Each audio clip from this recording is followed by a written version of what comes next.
Hello, my name is Meagan Mason, Assistant Director, Career Consultant in the UAB Career Center. Today we are going to discuss resume writing and how to create a more effective resume. Students will identify and effectively utilize the basic components of a resume. Students will create an accomplishment statement using the APR method, which is the action plus the problem or the project plus results. Students will also articulate their understanding in the application tracking system and how they can tailor their resume using keywords. Let's go over a few resume basics: name and contact information, profile summary or summary statement, education, and experience. Name and contact information. This is always at the top of your resume. Your name is first. You always want to include a working email address as well as a working phone number. Some people like to include their physical address, which is totally optional. Profile summary and summary statement. This is also at the beginning of your resume after your contact information. It's usually 3 to 5 bullet points of skills and traits that you have that are closely aligned to the position that you are applying to. So imagine going to a store and buying a book. Well, before you buy the book, actually picking up the book and reading the back of the book and determining, oh, wow, this is great. We want to take this home, or I want to take this home so that I can finish reading it. This is similar to what the hiring managers see when they see your resume. So you want to make sure that you capture their attention at the beginning of your resume by using a profile, not an objective. Objectives are usually outdated because they say, I'm looking for a company that I can work with, grow with, build a relationship. But the company is saying, what skills and traits do you have to offer us? So you want to make sure that you are attracting your reader at the beginning of your resume. Education.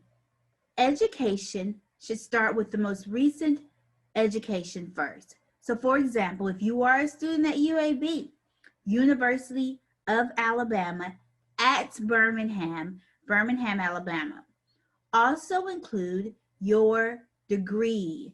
So you wouldn't say a BA in history. You want to make sure you spell it out.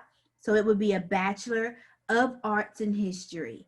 The same with if your major is public health or health profession, Bachelor of Science in Healthcare Management, or Bachelor of Science in Public Health.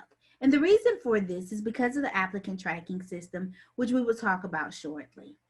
You can also include your GPA. Be sure that your GPA is a 3.5 or higher, or if they ask for it. If it's mandatory, you want to make sure that you include it.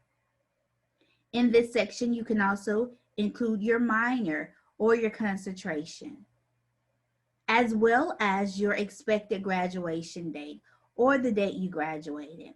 So for example, if you're expected to graduate December 2020, you want to put that down. You want to put expected December 2020 or the actual date that it is expected, or you want to put December 2020. You want to be sure that in this section, you do not include high school related things. So you wouldn't include your high school if you have completed a full year, freshman year. So high school goes away, sorry, after freshman year. Now let's talk about the experience section. The experience section should have the name of the company and your title, as well as your time there. So make sure you include the date, starting with the most recent one. So, for example, if you are currently working a position, it should go first.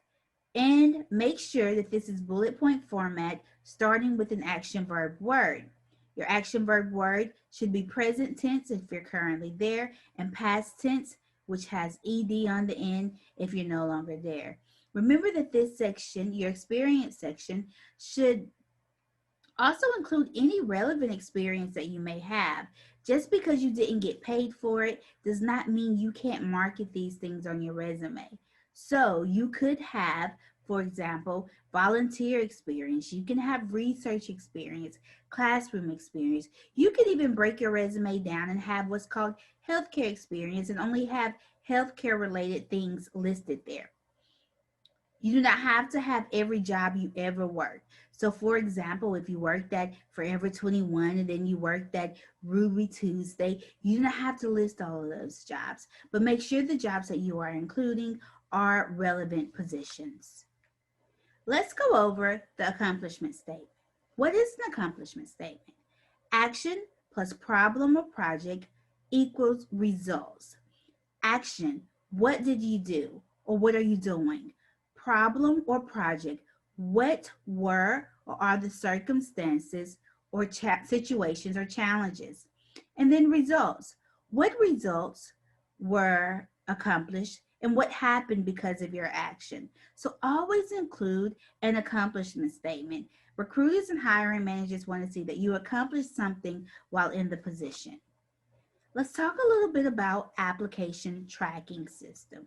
The applicant tracking system is a computer system that filters through resumes and picks up on keywords. So you want to make sure that you are tailoring your resume to fit the applicant tracking system. If you are uploading the same resume each time you apply for a position, you are doing it wrong. So be sure to make sure that you have your job posting and then you have your resume and you're making sure that you are adding those keywords, because if not, the applicant tracking system may never pick up the keywords and it may never make it to a hiring manager.